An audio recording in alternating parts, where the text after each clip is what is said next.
Good morning प्यारे बच्चों। हमारा लेसन चल रहा था प्राकृतिक संपदा, नेचुरल रिसोर्सेस, और हमने विभिन्न चक्र पढ़े थे। पहला चक्र था हमारा जलीय चक्र, दूसरा चक्र देखा था हमने नाइट्रोजन चक्र,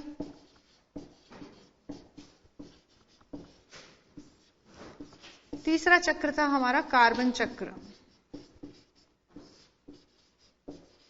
ये आपको समझा रही थी मैं।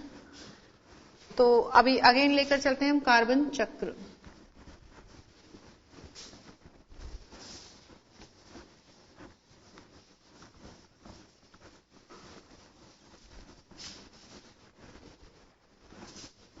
कार्बन साइकिल, कार्बन चक्र।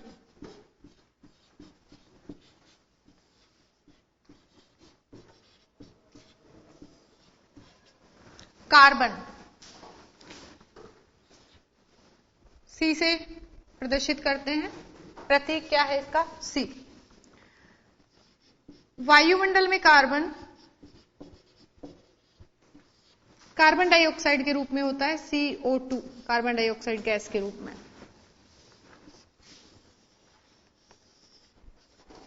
और जैसा कि आपको बताया था कि प्लांट्स क्या करते हैं,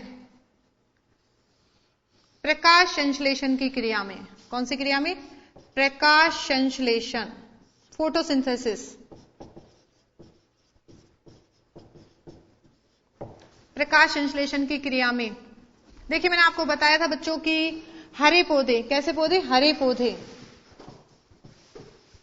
जिनके अंदर क्या होता है? क्लोरोफिल होता है, क्लोरोफिल उपस्थित होता है। तो वायुमंडल से कार्बन डाइऑक्साइड, भूमि से जल, हरे रंग के हैं तो क्या होगा? क्लोरोफिल होगा, हरित लवक होगा इनके अंदर। और सनलाइट, सूर्य का प्रकाश, बहुत जरूरी है सूर्य का प्रकाश। हरे पौधे, क्लोरोफिल इनके अंदर प्रेजेंट होता है। हरे पौधे कार्बन डाइऑक्साइड और भूमि से जल लेकर क्लोरोफिल की उपस्थिति में और सूर्य के प्रकाश की उपस्थिति में क्या करते हैं? अपना भोजन बनाते हैं। क्या बनाते हैं? भोजन में कार्बनिक यौगिक बनाते हैं बच्चों। प्लांट्स क्या बनाएंगे? कार्बनिक यौगिक।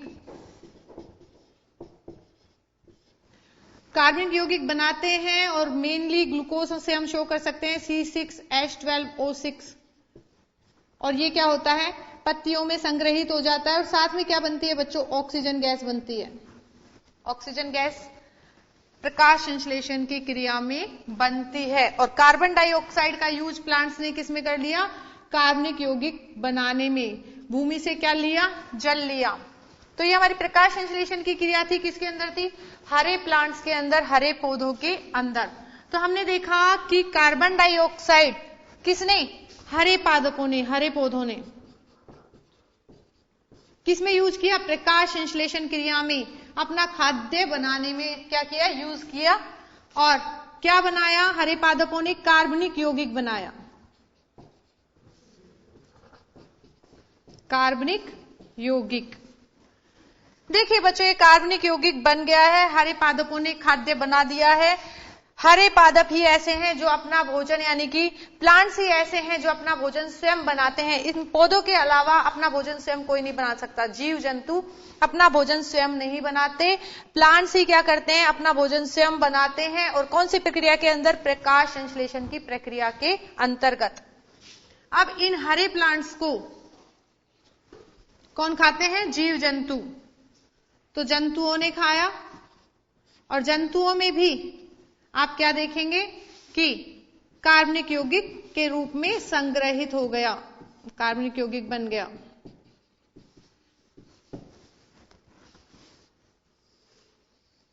कैसे? देखिएगा, प्लांट्स क्या करते हैं? खाना खाते हैं, बनाते हैं, खाना बनाते हैं। और जंतु क्या करते हैं? खाते हैं। तो जो खाया उन्होंने, तो कार्बोहाइड्रेट खाया, कार्बोहाइड्रेट या प्रोटीन भी लेते हैं, जैसा कि आपको पाचन की क्रिया में बताया था। और वसा भी लेते हैं और विटामिन्स भी लेते हैं।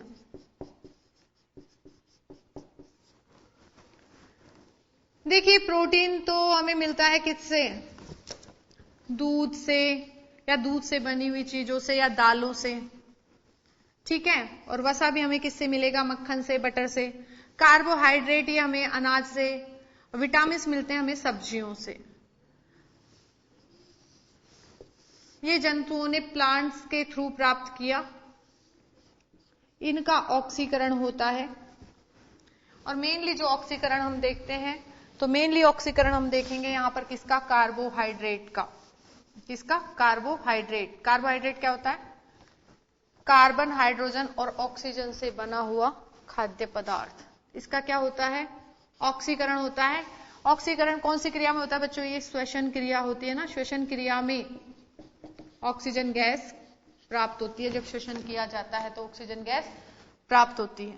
अब कार्बोहाइड्रेट का क्या हुआ, ऑक्सीकरण हुआ। और ऑक्सीकरण होने के बाद लास्ट जो पाचन की क्रिया हो जाती है उसमें बनता है ग्लूकोज C6H12O6 और बनती है क्या, कार्बन डाइऑक्साइड। और क्या बनता है, जल। कौन सी क्रिया में होता है ये, पाचन की क्रिया में। जंतुओं ने जो भी खाया पिया तो उसका ऑक्सीकरण हुआ, ऑक्सीजन की उपस्थिति में हुआ पाचन की क्रिया के फलस्वरूप। और लास्ट जो कार्बोहाइड्रेट, जो लास्ट छोटा सरल रूप है वो है क्या, ग्लूकोज। ये है ग्लूकोज। तो ये जटिल जो पदार्थ था, जटिल खाद्य पदार्थ ऑक्सीजन की प्रेजेंट में सरल खाद्य पदार्थ में चेंज हो गया। और ये भी क्या है, सरल खाद्य पदार्थ, ये रक्त के अंदर, खून के अंदर मिल जाता है बाद में जाके। तो ये लास्ट में ग्लूकोज बन गया। और ये भी क्या है बच्चों, कार्बनिक यौगिक है ग्लूकोज भी। तो हरे पौधों को खाया, पाचन की क्रिया के फलस्वरूप जंतुओं ने भी क्या कर दिया, लास्ट कार्बनिक यौगिक बना दिया। तो देखिए लास्ट कार्बनिक पाचन की क्रिया में जो C6H12O6 बना था वो ऑक्सीकरण के द्वारा किसमें चेंज हो जाता है, कार्बन डाइऑक्साइड में, जल में और ऊर्जा में चेंज हो जाता है बच्चों। तो लास्ट में जब ये कार्बनिक यौगिक है इसका पाचन होता है, ऑक्सीकरण होता है, तो ऑक्सीकरण के फलस्वरूप क्या बन जाती है, कार्बन डाइऑक्साइड। तो देखिए जंतुओं ने क्या किया, हरे पौधों को खाया, कार्बनिक यौगिक प्राप्त हुए और उनका श्वसन की क्रिया के अंतर्गत कौन सी क्रिया है, श्वसन व विघटन। श्वसन व विघटन की क्रिया के फलस्वरूप बनती है कार्बन डाइऑक्साइड और जल बनता है। और कार्बन डाइऑक्साइड वापस कहां छोड़ दी जाती है, वायुमंडल में। कहां छोड़ दी बच्चों, वायुमंडल में। इधर देखिए बच्चों, ये हरे प्लांट्स हैं वो काफी टाइम तक अगर दबे रह जाएं, कोई भूकंप आ जाए, बाढ़ आ जाए या किसी कारणवश ये पेड़ पौधे दब जाते हैं, तो दबने पर लाखों करोड़ों वर्षों बाद ये किसमें बदल जाते हैं, कोयले में। तो लास्ट में क्या बन जाता है इनका, कोयला। और ज्यादा प्रेशर पड़ता है, और ज्यादा प्रेशर पड़ता है तो ये किसमें चेंज हो सकते हैं, पेट्रोलियम में। जंतुओं पर भी इसी तरीके से लागू होता है। जीव जंतु जैसे गाय भैंस, ये जब भूकंप आए, बाढ़ आए या कुछ भी होता है, ये दबे रह जाते हैं। तो ये भी बहुत प्रेशर के बाद, दबाव के कारण बहुत दबाव पड़ता है और ये भी किसमें चेंज हो जाते हैं, पेट्रोलियम में चेंज हो जाते हैं।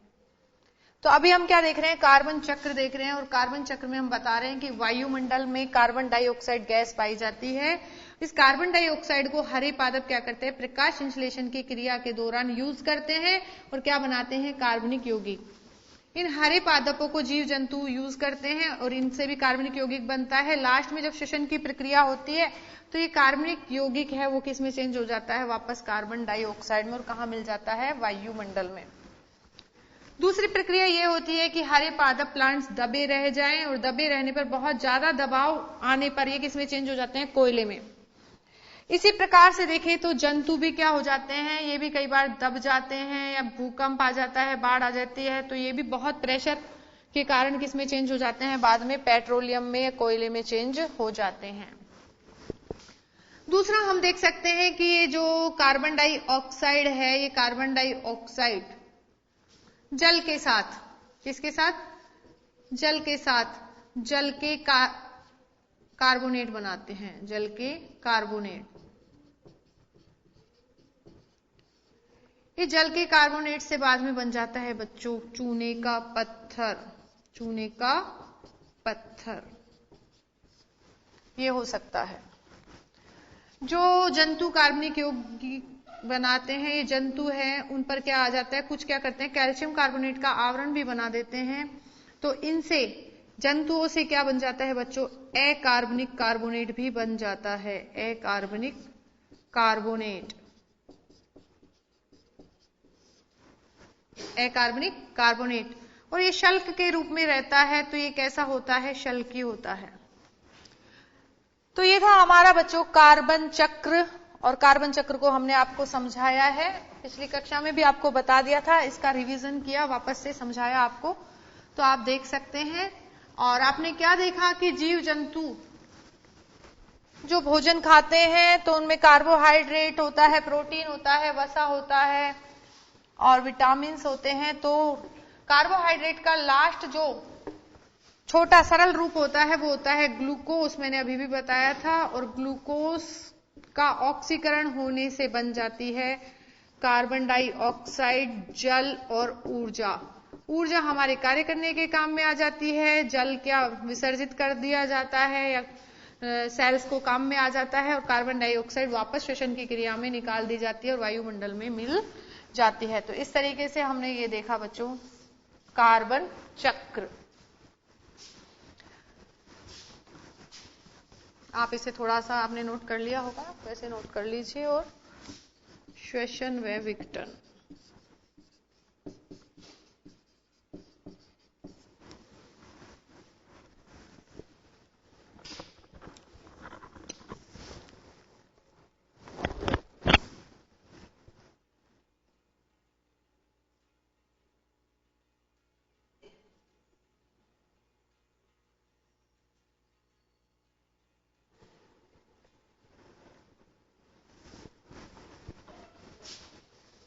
तो ये हमारा कार्बन चक्र था। कार्बन डाइऑक्साइड वायुमंडल में पाई जाती है और इस कार्बन डाइऑक्साइड को पूरा एक साइकिल चला है, इसका यूज हुआ है और वापस से वायुमंडल में इसको निष्कासित कर दिया गया है श्वसन की प्रक्रिया में। श्वसन प्लांट्स भी करते हैं और जीव जंतु भी करते हैं, दोनों में श्वसन की प्रक्रिया में कार्बन डाइऑक्साइड को निष्कासित कर दिया जाता है। अब देखते हैं हम next green house effect, green house प्रभाव।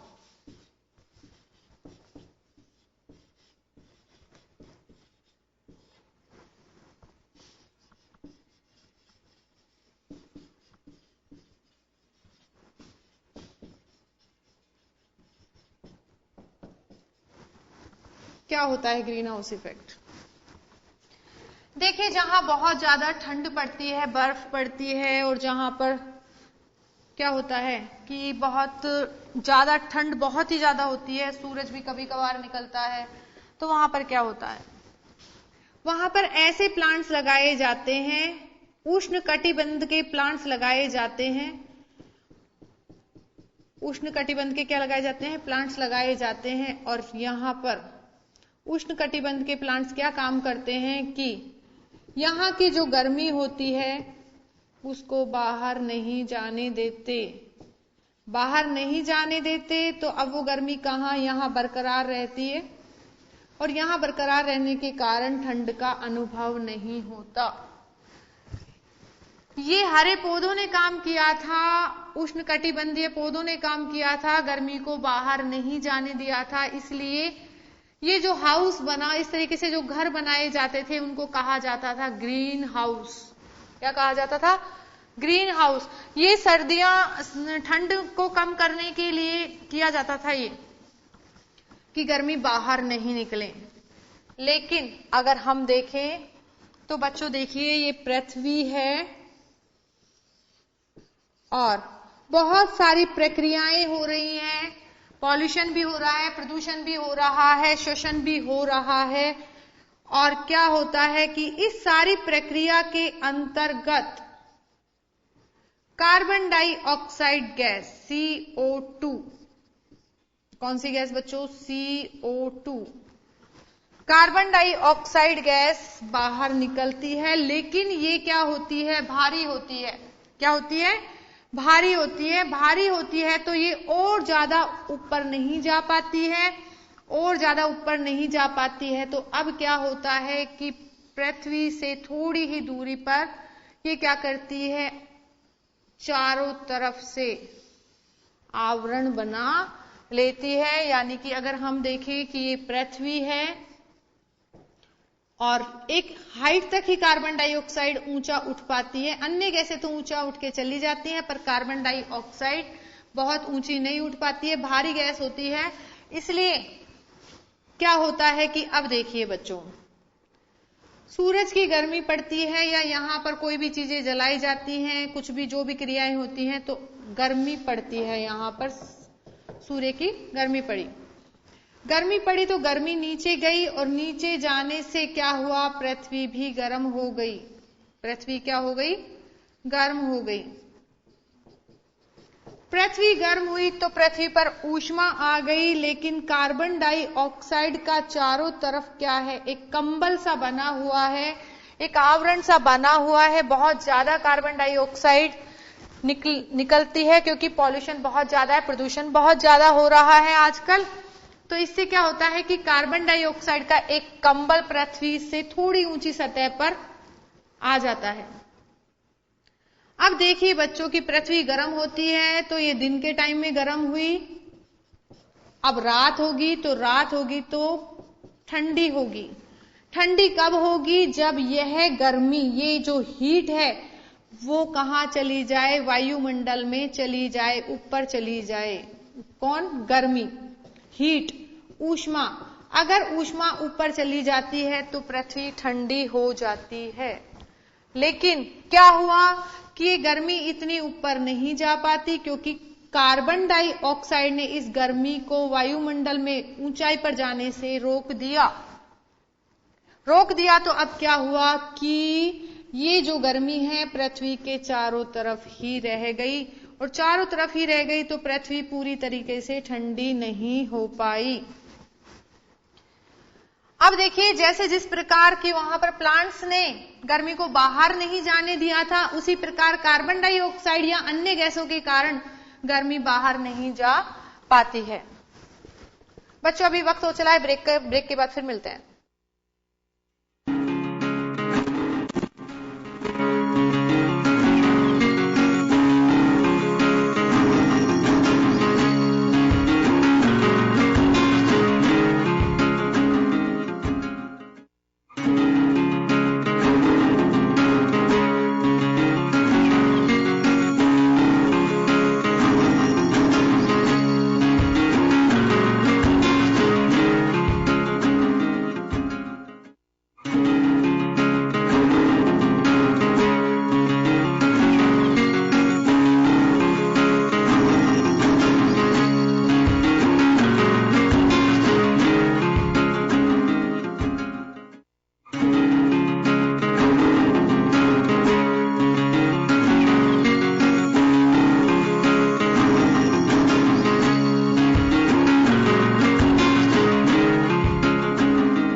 ब्रेक के बाद स्वागत है बच्चों आपका।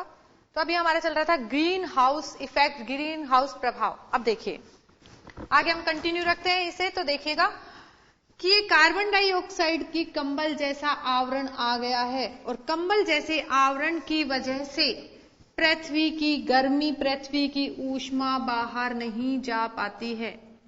और ग्रीन हाउस प्रभाव में हमने क्या देखा था कि उसमें देखा हमने कि ग्रीन प्लांट्स थे, वो क्या कर रहे थे? गर्मी को रोक रहे थे, इसलिए जिससे कि ठंड ना रहे ज्यादा। इसी तरीके से यहां पर क्या हुआ कि कार्बन डाइऑक्साइड गैस ने क्या किया? इस गर्मी को बाहर जाने से रोक दिया।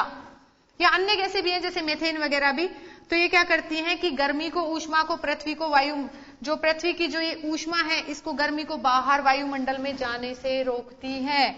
और इस गैस को, इन गैसों को, कार्बन डाइऑक्साइड जो गैस है, इसको कहते हैं green house gas. Green house gas. Green house gas की वजह से पृथ्वी की ऊष्मा बाहर नहीं जा पाती है और इसी के कारण पूरे विश्व के अंदर वैश्विक ऊष्मीकरण हो रहा है बच्चों। बहुत ज्यादा गर्मी बढ़ रही है और इस गर्मी के कारण, वैश्विक ऊष्मीकरण के कारण, ग्रीन हाउस प्रभाव के कारण क्या हो रहा है कि जो पृथ्वी के ध्रुव हैं, ये पृथ्वी है, इनके ध्रुवों पर हमेशा बर्फ जमी रहती है। तो इन ध्रुवों पर क्या हो रहा है बच्चों की इतनी गर्मी हो रही है कि ध्रुवों की बर्फ भी पिघलने लगी है। अगर ये इसी तरीके से बढ़ता रहा, वैश्विक ऊष्मीकरण बढ़ता रहा, कार्बन डाइऑक्साइड की मात्रा बढ़ती रही और ग्रीन हाउस प्रभाव होता रहा, तो एक समय ऐसा आएगा कि ये क्या ध्रुवों की पूरी बर्फ पिघलने के चांसेस हो सकते हैं। तो वैश्विक ऊष्मीकरण को रोकना है, ग्रीन हाउस प्रभाव को रोकना है, तो इसलिए प्रदूषण को भी रोकना पड़ेगा। तो ये था हमारा ग्रीन हाउस प्रभाव। तो अब हम इसके बारे में कुछ लिख लेते हैं बच्चों, थोड़ा आप समझ लीजिए डायग्राम से, फिर मैं आपको लिखवा देती हूँ।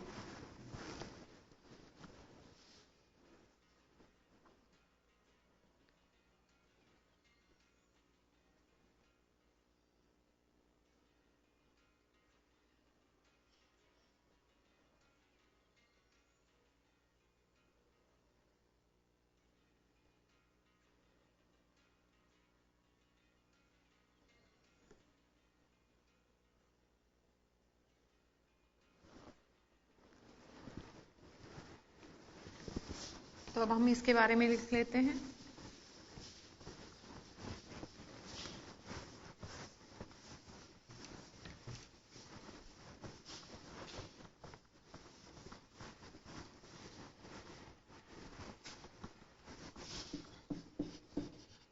कुछ गैसें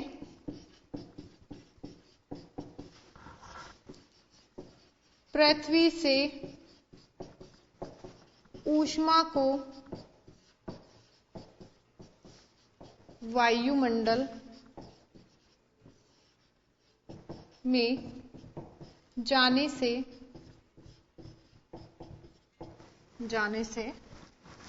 रोकती हैं।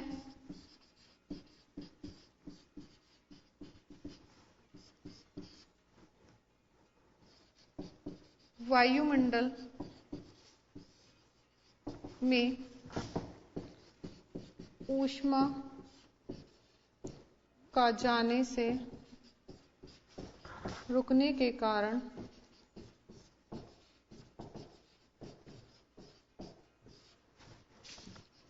पृथ्वी पर ऊष्मा या गर्मी बढ़ सकती है।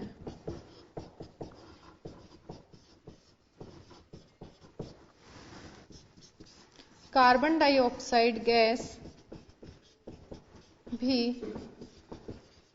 इसी प्रकार की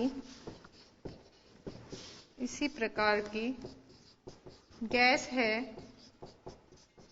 जो पृथ्वी से ऊष्मा को वायुमंडल में जाने से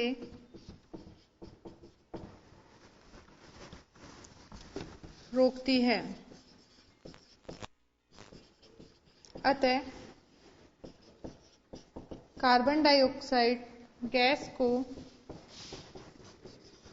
ग्रीन हाउस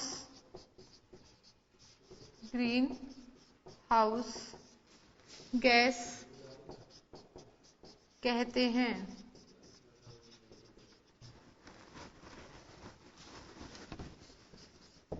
ग्रीन हाउस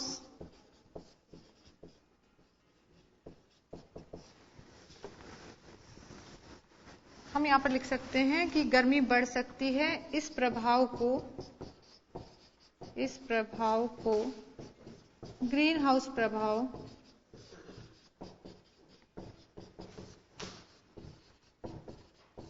कहते हैं।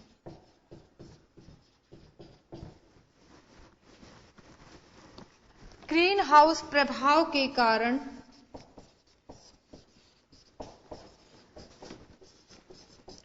वैश्विक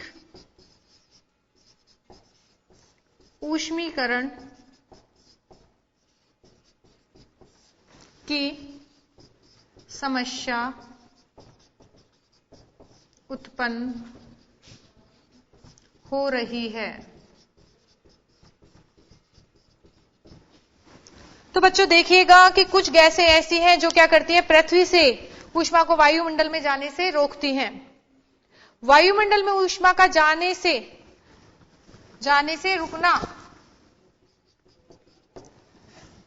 रुकने के कारण पृथ्वी पर क्या हो गया है बच्चों, ऊष्मा या गर्मी बढ़ सकती है। और ऊष्मा या गर्मी का बढ़ना ही क्या कहलाता है, ग्रीन हाउस प्रभाव। कार्बन डाइऑक्साइड गैस भी इसी प्रकार की गैस है जो क्या करती है, पृथ्वी से ऊष्मा को वायुमंडल में जाने से रोकती है। अतः कार्बन डाइऑक्साइड CO2 गैस को ग्रीन हाउस गैस कहते हैं। अब ये ग्रीन हाउस प्रभाव के कारण ही वैश्विक ऊष्मीकरण की समस्या उत्पन्न हो रही है। नोट कीजिए बच्चों।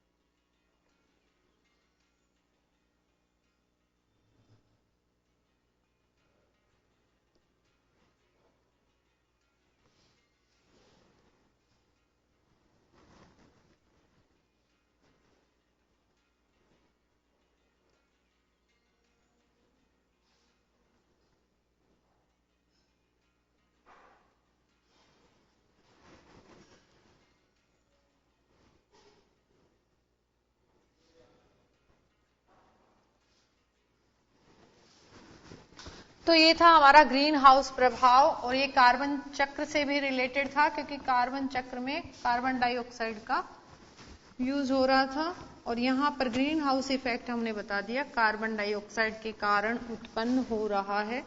अगर आपसे पूछ लिया जाए बच्चों की ग्रीन हाउस गैस बताइए, तो आप मेन जो बताएंगे वो है कार्बन डाइऑक्साइड, और इसके अलावा हम मीथेन गैस तथा अन्य गैसें भी बता सकते हैं।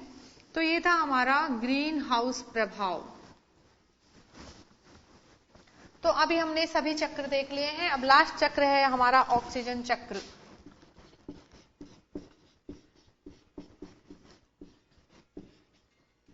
ऑक्सीजन चक्र आप जानते हैं बच्चों, नहीं जानते हैं तो जान लीजिए कि ऑक्सीजन का फॉर्मूला होता है O2, ऑक्सीजन गैस। और अगर आप देखें तो वायुमंडल में आपको बताया था शुरुआत में ही, वायुमंडल में ऑक्सीजन गैस कितनी है, ऑक्सीजन गैस कितनी है बच्चों, 21%। पृथ्वी पे सबसे पाए जाने वाला तत्व है ऑक्सीजन, पृथ्वी पर सबसे अधिक पाए जाने वाला तत्व।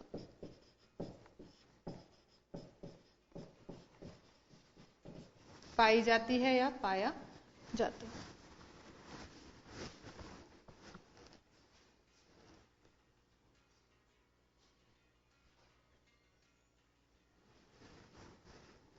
अब देखिए बच्चों, ऑक्सीजन, ऑक्सीजन किस किस में यूज करते हैं, ऑक्सीजन गैस का उपयोग किस किस में करते हैं बच्चों, सबसे पहले बताइए किस किस में किया जाता है। सांस लेने में, श्वसन क्रिया में, किसी भी चीज को जलाना है, जलाने के लिए, दहन के लिए ऑक्सीजन बहुत आवश्यक है, तो दहन में। तो ऑक्सीजन गैस का उपयोग मुख्यतः 3 कार्यों में किया जाता है।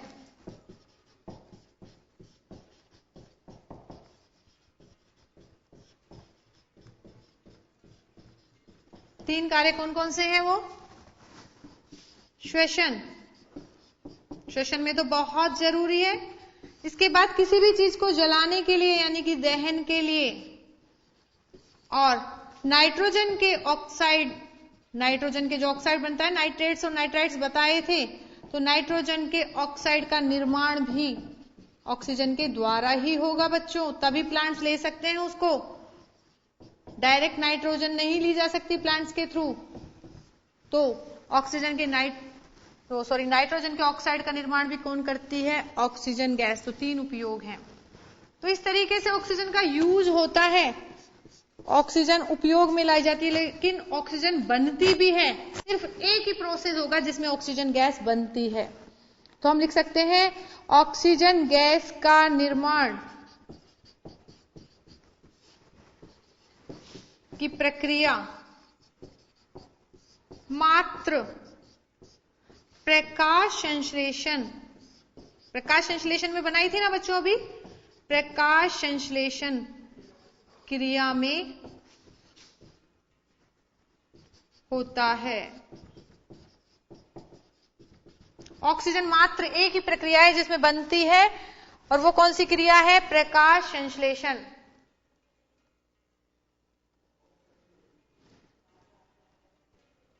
तो वापस जो वायुमंडल में लौटती है ऑक्सीजन, वो कौन सी प्रक्रिया के द्वारा लौटेगी? प्रकाश संश्लेषण की क्रिया के द्वारा।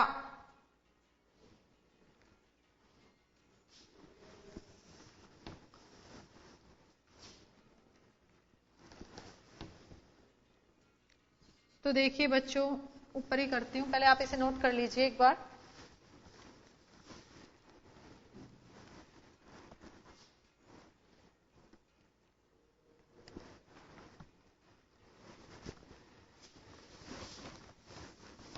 अब ऑक्सीजन चक्र को समझ लेते हैं।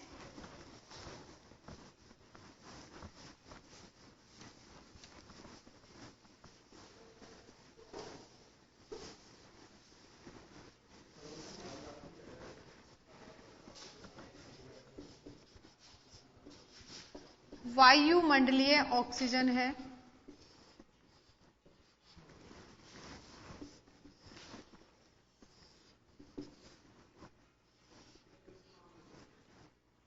जीव जंतु, पेड़ पौधे ऑक्सीजन लेते हैं। कौन सी प्रक्रिया में बच्चों? श्वसन में।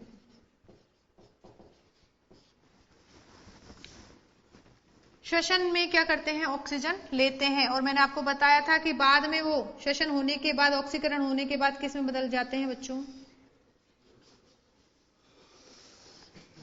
कार्बन डाइऑक्साइड में और जल में। किसमें बदल गए?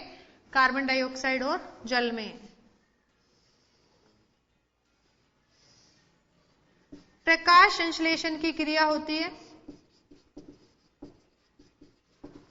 और प्रकाश संश्लेषण की क्रिया में कार्बन डाइऑक्साइड और जल का यूज कर लिया जाता है, और ऑक्सीजन गैस रिमूव होती है, निकलती है। कौन सी क्रिया में? प्रकाश संश्लेषण की क्रिया में। और क्या बनते हैं? प्रकाश संश्लेषण में पौधे क्या बनाते हैं? कार्बनिक यौगिक बनाते हैं, कार्बनिक यौगिक। और इन कार्बनिक यौगिकों का यूज कौन कर लेते हैं बच्चों? जीव जंतु।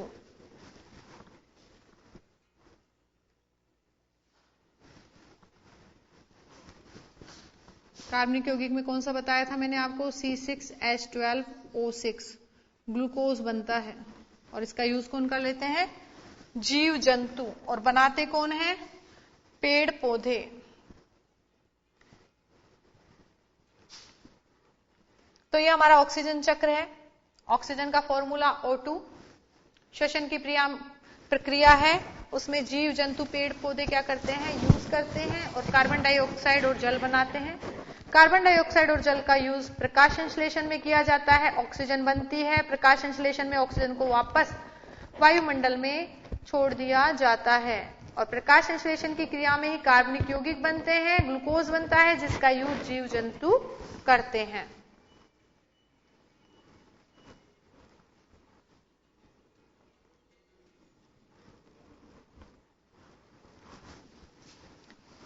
तो ये था हमारा ऑक्सीजन चक्र। जैसा कि आपने देखा। नेक्स्ट हम ओजोन गैस के बारे में थोड़ा सा देख लेते हैं। ओजोन गैस,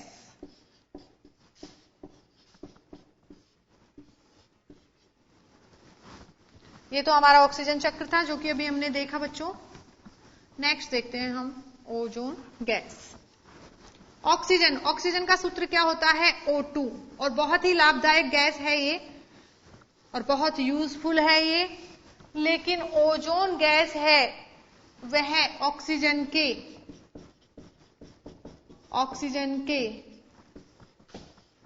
3 परमाणुओं से बनती है। 3 परमाणुओं से निर्मित कौन? ओजोन। ओजोन का सूत्र क्या है बच्चों? ओजोन 3 परमाणु है तो हम लिख सकते हैं ऑक्सीजन O, और 3 परमाणु है तो O3 सूत्र है इसका। किसका बच्चों? ओजोन का। वो तो ऑक्सीजन तो बहुत लाभदायक थी, ओजोन गैस विषैली होती है बच्चों, जहरीली गैस है ओजोन। देखिए बच्चों, जो एसी है, रेफ्रिजरेटर है, उनमें एक गैस भरी जाती है क्लोरोफ्लोरोकार्बन बनाते समय। क्लोरोफ्लोरोकार्बन,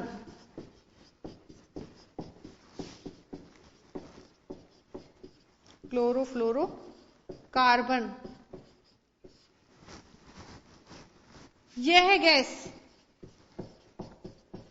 वायुमंडल में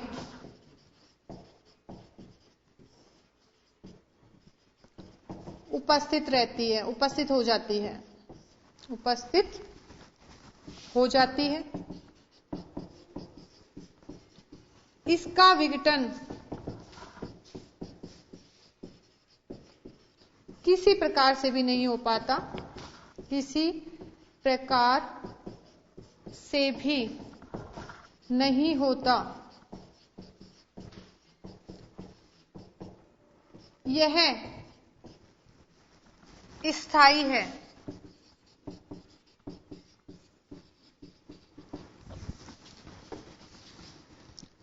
CFC क्लोरोफ्लोरोकार्बन ओजोन गैस का अपघटन कर देती है।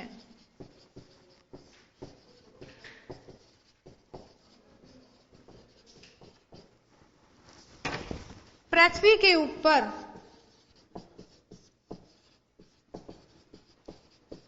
वायुमंडल में ओजोन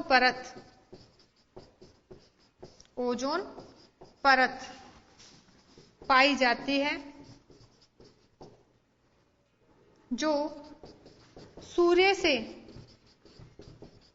आने वाले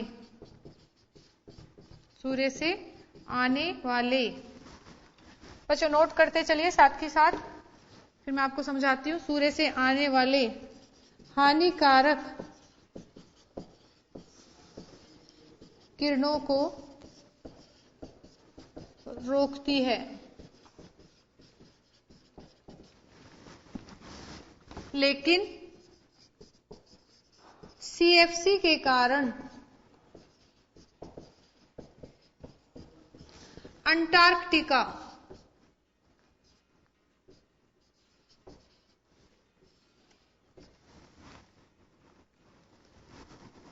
के ऊपर ओजोन परत का विघटन होने के कारण छेद हो गया है।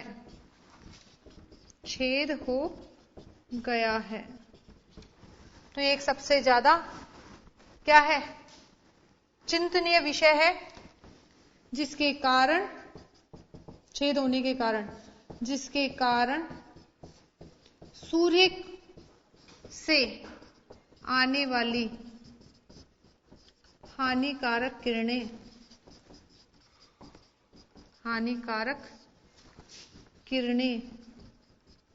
हानि पहुंचा रही हैं।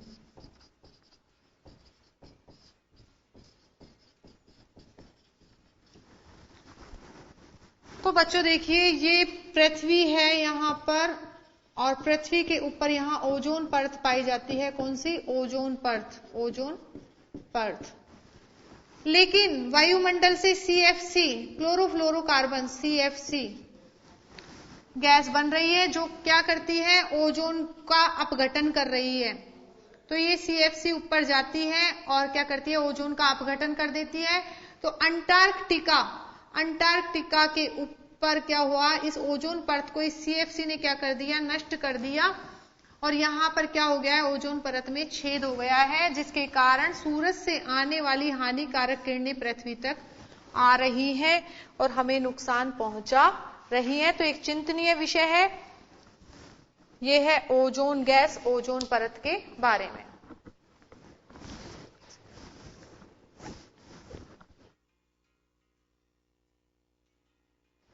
तो बच्चों, आज आपका ये लेसन मैंने इसीलिए थोड़ा सा ज्यादा ले लिया क्योंकि ये लास्ट टॉपिक था, फिर इसके लिए दोबारा से शुरू करना पड़ता। तो आज ये हमारा लेसन प्राकृतिक संपदा कंप्लीट हो गया। नेक्स्ट टर्न पर नेक्स्ट नए लेसन के साथ मिलते हैं। Thank you.